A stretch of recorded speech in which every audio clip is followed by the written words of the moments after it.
সমন্বয়ক আসিফ, হাসনাত ও সার্জিসদের ফেসবুক বন্ধ সম্পর্কে যা জানা গেল। সম্পূর্ণ সংবাদটি না টেনে প্রথম থেকে শেষ পর্যন্ত দেখার অনুরোধ রইল। বৈষম্যবিরোধী ছাত্র আন্দোলনের আহ্বায়ক হাসনাত আব্দুল্লাহ, জাতীয় নাগরিক কমিটির মুখ্য সংগঠক সার্জিস আলম সহ বৈষম্যবিরোধী ছাত্র আন্দোলনের শীর্ষ কয়েক নেতার ফেসবুক আইডি পাওয়া যাচ্ছে না।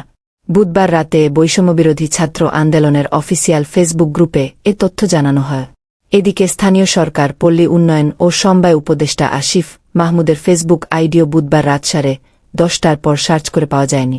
আইডি খুঁজে না পাওয়া ব্যক্তিদের মধ্যে রয়েছেন বৈষম্যবিরোধী ছাত্র আন্দোলনের আহ্বায়ক হাসনাত আব্দুল্লাহ, জাতীয় নাগরিক কমিটির মুখ্য সংগঠক সার্জিস আলম, চট্টগ্রামের সমন্বয়ক খান তালাত রাফি, অনলাইন অ্যাক্টিভিস্ট সাইদ আব্দুল্লাহ, ঢাকা বিশ্ববিদ্যালয়ের শিবিরের সভাপতি সাদিক কায়েম সহ অনেক। বুধবার তাদের অ্যাকাউন্টগুলো সার্চ করে খুঁজে যায়নি। অনেকেই বলছেন এই আইডিগুলো ডিজেবল হয়ে গেছে। তবে জানা যায়, হ্যাকার গ্রুপ কর্তৃক আইডি ডিজেবলের সংখ্যা থেকে সতর্কতা স্বরূপ তারা আইডি ডিঅ্যাক্টিভেট করে রেখেছেন। জানা গেছে, ক্র্যাক প্ল্যাটফর্ম বাংলাদেশ খিবার ফোর্স নামে একটি পেজ থেকে বৈষম্যবিরোধী ছাত্র আন্দোলনে যুক্ত থাকা অনেকের আইডি ও পেজ ডিজেবল করা হয়েছে বলে দাবি করা হয়েছে। পেজে বলা হয়, স্বাধীনতাবিরোধী প্রচারণায় জড়িত থাকার অভিযোগে সায়েদ আব্দুল্লাহ পেজটি ফেসবুক থেকে রিমুভ করা হয়েছে। অন্য আরেক পোস্টে বলা হয়, মুক্তিযোদ্ধা কোটায় চট্টগ্রাম বিশ্ববিদ্যালয়ে ভর্তি হয়ে আবার মুক্তিযোদ্ধা কোটা বাতিলের দাবিতে চট্টগ্রামে যে নৈরাজ্য হয়েছে তা কথিত সমন্বয়ক রাফির মাধ্যমে হয়েছে। দেশবিরোধী ষড়যন্ত্র এবং রাষ্ট্রের গুরুত্বপূর্ণ স্থাপনা এবং পুলিশ হত্যার সঙ্গে জড়িত থাকার অপরাধে খান তালাত মাহমুদ রাফির আইডি পার্মানেন্ট ডিজেবল করে দেয়া হয়েছে। পেজে আরেক পোস্টে বলা হয়, ছাত্রলীগের ভেতর থেকে জুলাই ষড়যন্ত্রের অন্যতম নৈরাজ্যকারী জঙ্গি প্রশিক্ষণপ্রাপ্ত হাসনাত আব্দুল্লাহর আইডি উড়িয়ে দেওয়ার পর ভয় পেয়ে সে ডিজেবল করে রেখেছে।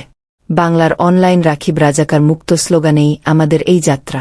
ক্র্যাক প্ল্যাটফর্ম বাংলাদেশ খিবার ফোর্স, রাজ্যসভা মুক্তিযুদ্ধবিরোধী শক্তিদের জং। এদিকে মুজাজ আব্দুল্লাহ নামের এক আইডি থেকে দাবি করা হয়, নিঝুম মজুমদারের দেয়া $20,000 বিনিময়ে কোনো এক টিম সাইবার অ্যাটাক শুরু করছে। ফলশ্রুতিতে সাইয়েদ আব্দুল্লাহ ভাই, আসিফ মাহমুদ তাই, কেন্দ্রীয় সমন্বয়ক হাসনাত আব্দুল্লাহ ভাই ও তালাত রাফির আইডি ডিজেবল। আরও সবার আইডি বন্ধ করে দেয়া হবে। তবে বিষয়টি সত্য নয় বলে জানিয়েছে ক্র্যাক প্ল্যাটফর্ম বাংলাদেশ খিবার ফোর্স। এক পোস্টে বলা হয়, আমরা মুক্তিযুদ্ধের চেতনায় বিশ্বাসী এবং সেই চেতনা লালন করি। ব্যক্তি উদ্যোগে আমরা এসব রাজাকারদের ঘুম হারাম করছি। আমাদের এটিএম বা নেচম মজুমদার এর ক্র্যাক প্ল্যাটফর্ম বাংলাদেশ খিবার ফোর্স ও রাজেশবার কোনো সম্পর্ক নেই। এ বিষয়ে ঢাবি ছাত্র শিবিরের সেক্রেটারি SM ফরহাদ বলেন, আমি ও সভাপতি সাদিক কায়েম ভাইসহ অন্যান্যরা আইডি ডিঅ্যাক্টিভেট করে রেখেছি। আওয়ামী লীগের সাইবার টিম কয়েকটি আইডি ডিজেবল করে দিয়েছে। তাই নিরাপত্তার কথা মাথায় রেখে হাসনাত, সার্জিস, আসিফ মাহমুদও আইডি ডিঅ্যাক্টিভেট করে রেখেছে। হ্যাকিং গ্রুপকে শনাক্ত করে নিরাপত্তা নিশ্চিত হলে আইডি অ্যাক্টিভেট করা হবে। এ বিষয়ে রাত 10টার দিকে সাইয়েদ আব্দুল্লাহ গণমাধ্যমকে বলেন, গতকাল বিকেলে হঠাৎ একটি মেসেজ পেলাম যে আমার আইডিটি ডিজেবল করে দেওয়ার চেষ্টা করা হচ্ছে।